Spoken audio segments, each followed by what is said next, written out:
So Wano country has been picking up as of late, and Act 3 has had a lot of pretty dope moments and the character introductions. In particular, people, we are talking about one Yamato, the quote-unquote, according to the text, Kaido's son, but also quote-unquote, the daughter of Kaido, according to the narration. That being said, she has been pretty damn dope. I think good potential when it comes to her character, especially when it comes to the Ace stuff. The Ace stuff with Yamato, that should be pretty good when, and we probably will, get to a flashback of Yamato and Ace. That should be pretty damn good. There's been like one or two things with Yamato that are kind of awkward and kind of cringe, but for the most part, I'm digging Yamato. And of course, as a red-blooded male, those assets are also very important. Yamato ain't messing around when it comes to those assets. And I'm like, yes, baby. Like, hey, yo, late night, that cocoa butter comes in clutch. That cocoa, But that being said, right, that being...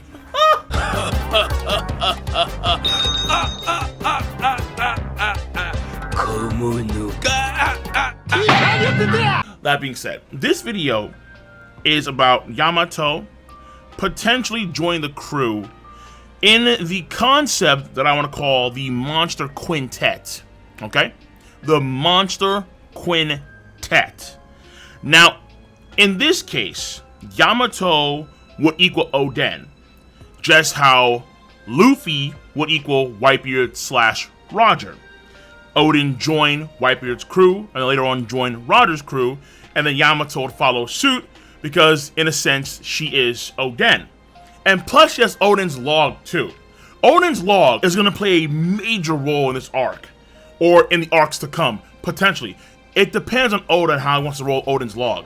But Oden's log should, there's a good chance, okay, let me say that. There's a good chance it's going to play a big role in the future. It could be the case where like it gets destroyed somehow, which would be like, But at the same time, if it's destroyed, that could actually push Yamato even more strongly to join the Strat crew. Be even more gung-ho to go out on a journey with Luffy and company to experience the sort of things that Oden experienced. That kind of stuff. But of course, she still wants to leave regardless, obviously. But for this video, I'm not, again, trying to focus more so on if she's going to join the crew, but more so just the concept of the Monster Quintet. You have the strongest fighters in the crew being Luffy, Sanji, Zoro, Jinbe, and Frankie and Robin and Brook are pretty good on occasion, and then Nami has moments, so does Usopp, and Chopper I could really care less. Honestly, screw Chopper. But if she would hop in the crew, then for sure the Monster Quintet, the top 5 strongest in the Straw Hat Pirates, that can be a genuine concept. Number one, when it comes to her strength is actually pretty damn good so far. She was actually strong enough to one-shot ulti. Now, to be fair, it was a sneak attack, but still very impressive. And then plus ulti and her are fighting right now. And keep in mind that ulti, when she transformed into full-on Pachycephalosaurus mode, whew, I love saying that. When she transformed into full-on Pachycephalosaurus mode, Luffy was gonna go Gear 4 to break out Ulti's grasp. So potentially, if you're just as strong as Ulti, Luffy would have to use a Gear 4 against you. And then on top of that, Yamato, when Luffy and her fought for a period of time, she fought against a Gear 2nd Luffy without too many issues. And she knew that Luffy wasn't going all out. So her strength is, as far as I can tell, the real deal. Where if her and Luffy did fight like an all-out fight, he would have to go Gear 4 for sure against Ulti. Again, Gear 2nd we saw wasn't even enough. And potentially, she is the strongest female ally that Luffy and the Straw Hats have ever had in the series. So when you compare it to, let's say, like Reiju or Rebecca, Viola, Vivi, Conus, the myriad of female allies that we've seen the Straw Hats have throughout the entire story, she potentially is the strongest, with of course one potential exception, and that's Boa Hancock. Boa Hancock, depending on how you see her power, could be stronger or weaker than Yamato. Of course, it's hard to gauge because, number one, we don't know the full power of Yamato. That's number one. Number two, we don't know the full power of Boa Hancock, honestly. We really, really don't. Though, if you want to use some Stampede movie stuff, you can, that's fine. I'm not necessarily against it, but it's still kind of hard to gauge how powerful Boa Hancock is. On paper, Boa Hancock is to be respected. On paper, though. And honestly, it sounds kind of crazy, but it depends really on what happens between Boa Hancock and Kobe. If Boa Hancock and Kobe is going to be a thing, like an actual fight, and Kobe's like the real deal, and it's like, oh, granted with those two, it could devolve into, oh, we're all fans of Luffy, so everything's fine. But if they do fight, and then it's like, Boa Hancock's not doing so well against Kobe, it's kind of like, I don't. So it's a hard thing to gauge there. That's why I say potentially, okay? She could be, but she couldn't be. But ultimately, like in the top 3 of strongest female allies. If she were to join the crew, she would immediately take the top female spot when it comes to strength. In terms of power, I would say that Robin is stronger than Nami. But Robin, I think, has fallen short of her potential so far in the post-time skip. I'm not gonna lie to you guys. Of course, I'm a big Robin fan, but I think in terms of like her overall combat prowess, that has fallen from what she could achieve. Her abilities do grant her espionage and stealth and trickery and so on and so forth. But keep in mind that back in the day, Robin was an assassin. Like, folks forget, but like, remember at the end of Whiskey Peak, when Robin was on the merry-go, Igaram was on his ship as like a distraction, and then somehow there's this giant explosion on Igaram's ship that she caused. It was like, what the? And then also, recall how she low-diffed the piss out of K.O.L? Low-diffed K.O.L. Like, it was even a joke. Like, at the beginning, Robin was ferocious. Like, she was fantastic. And then in the post-time, it was kind of like, I don't.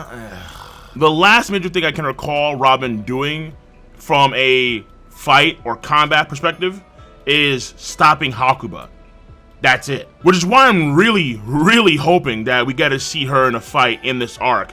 Because I want to see something. I want to see her gain new skills or potentially gain some semblance of Haki awakening similar to Usopp in Dressrosa. Or maybe even, let's say, hints of Deathroot awakening.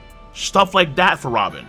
Because when you compare it to Nami in the post-time skip in terms of her combat growth, who got 2 back-to-back power-ups in terms of the new climb attack on Zoro that Usopp made, and then on top of that, she got Zeus, but she lost Zeus actually in the latest chapter. So how that works, how that flows, only Oda could tell. Robin has not developed in any way as a fighter since the post-time skip started, which is really, really sad. If Yamato joins the crew, she's taking that #1 female spot off the rip. And in this case, I'll go as far as saying that she could be just as strong or stronger than Jinbe.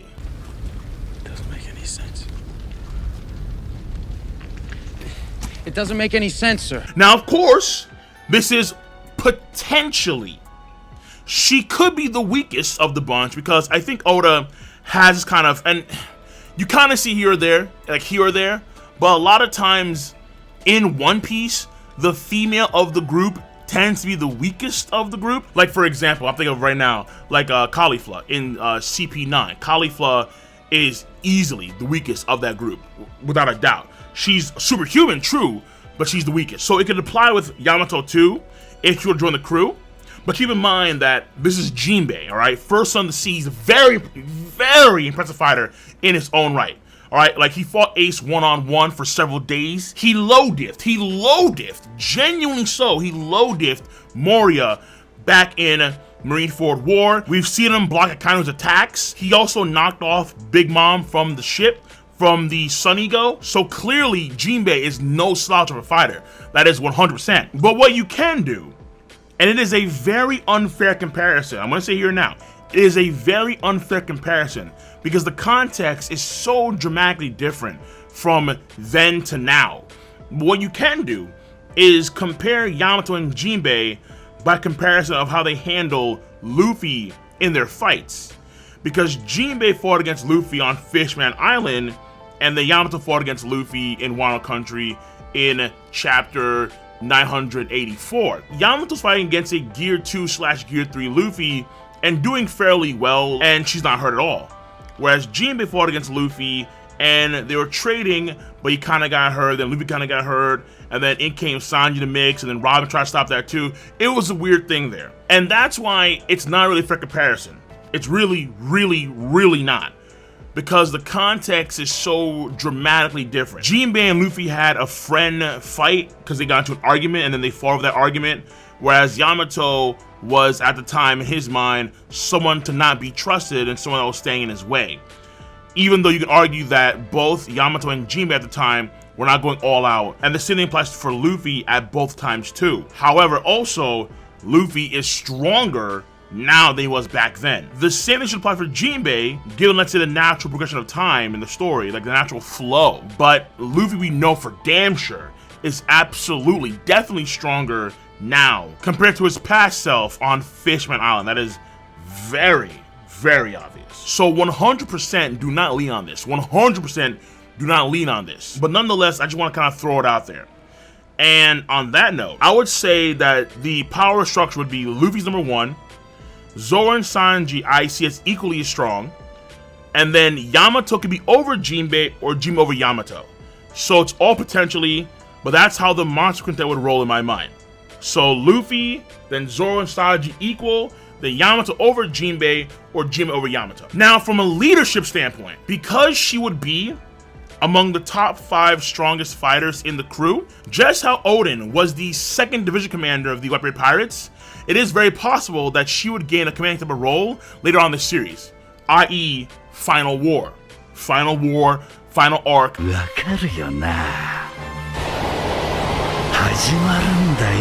Boom, in comes Yamato, and she would lead, let's say, a certain section of the Grand Fleet or something like that. Luffy would need his top guys to help command the Grand Fleet in particular ways, so they can get the job done when they're fighting against the Navy, world government, EU potentially, and so on and so forth. And in fact, even the case of, let's say, Blackbeard, right? Someone like Katarina, who you could argue would be too strong for a current Robin or Nami, if you have Yamato, that's a different story. That's a different story.